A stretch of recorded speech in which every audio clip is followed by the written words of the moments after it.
हर हर महादेव, जय महाकाल। आज की इस वीडियो में गुरुजी ने उपाय जो बताया है वो है विशेष मनोकामना पूर्ति के लिए। यदि कोई आपका विशेष कार्य है वो पूरा नहीं हो पा रहा है तो आप ये उपाय अवश्य कीजिए। ये उपाय आप सोमवार को प्रदोष के दिन कर सकते हैं। इस उपाय में आपको 2 बेलपत्र लेनी है। बेलपत्र बिल्कुल भी कटी फटी ना हो। अगर बेलपत्र ना मिले तो आप शिवलिंग से उठाकर उन्हें धोकर यूज कर सकते हैं।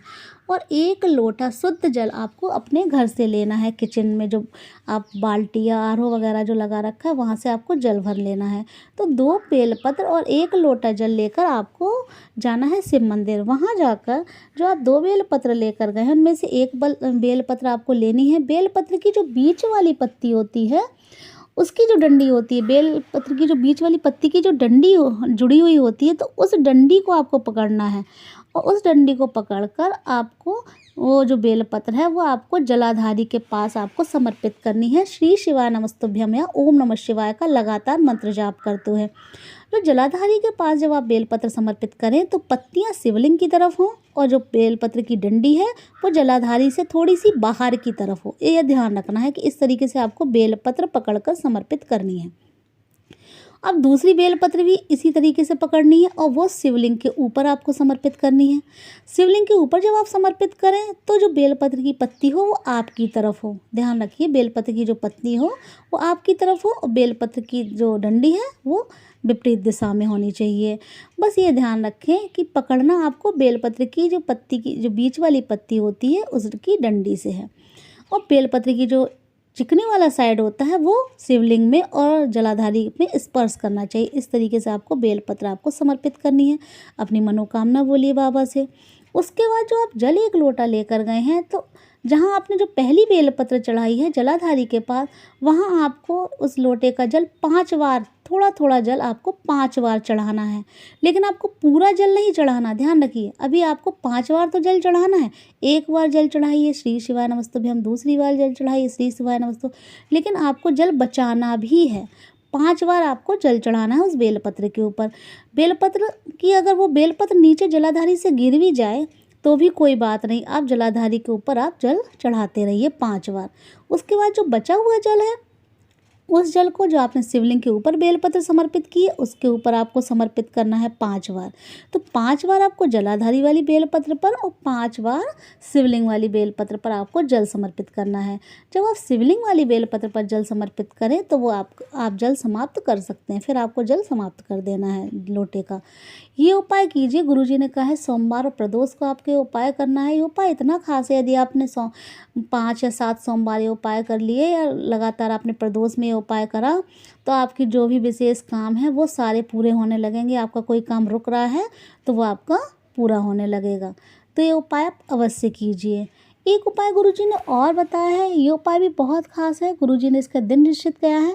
इस उपाय को आप 5 सोमवार कर सकते हैं, 5 प्रदोष कर सकते हैं। ध्यान रखिए, अगर आप 5 सोमवार करना चाह रहे हैं तो 5 सोमवार कीजिए और 5 प्रदोष करना चाह रहे हैं तो 5 प्रदोष कीजिए।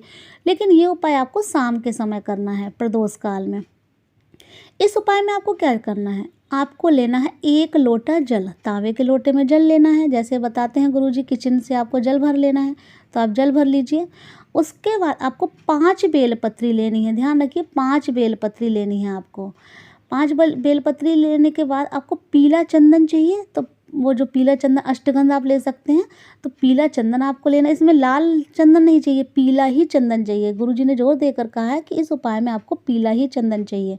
तो पीला चंदन चाहिए। गाय का थोड़ा सा घी चाहिए, गाय माता का घी गाय का ही होना चाहिए। और आपको 1 गोलवाती का दीपक लेना है। ये आपको सामग्री लेनी क्या क्या, 1 लोटा जल, 5 बेलपत्र, पीला चंदन, थोड़ा सा घी और 1 दीपक।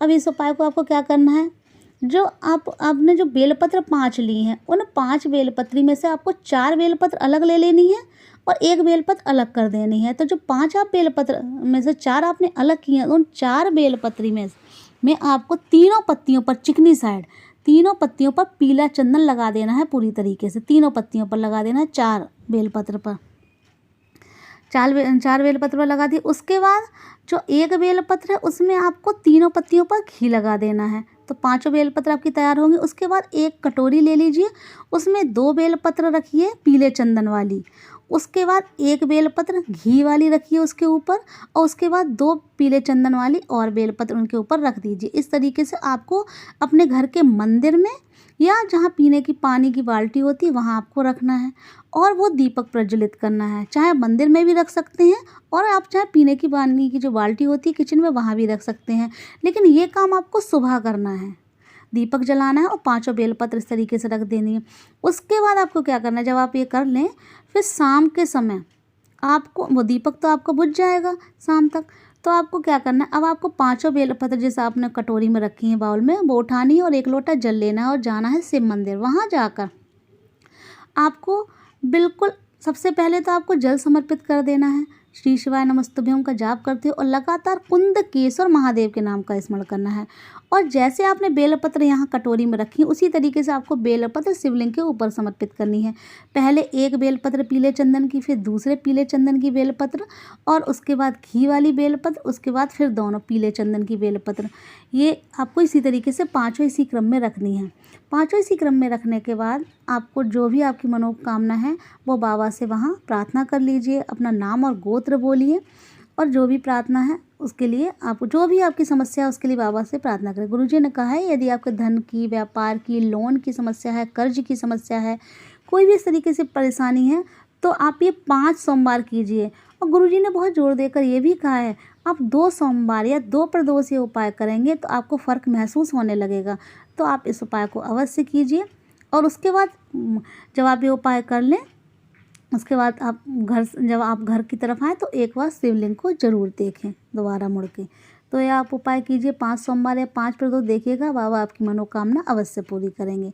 यदि आपको वीडियो अच्छी लगी है तो प्लीज़ वीडियो को लाइक करके चैनल को सब्सक्राइब भी अवश्य करें, और कमेंट में हर हर महादेव अवश्य लिखें।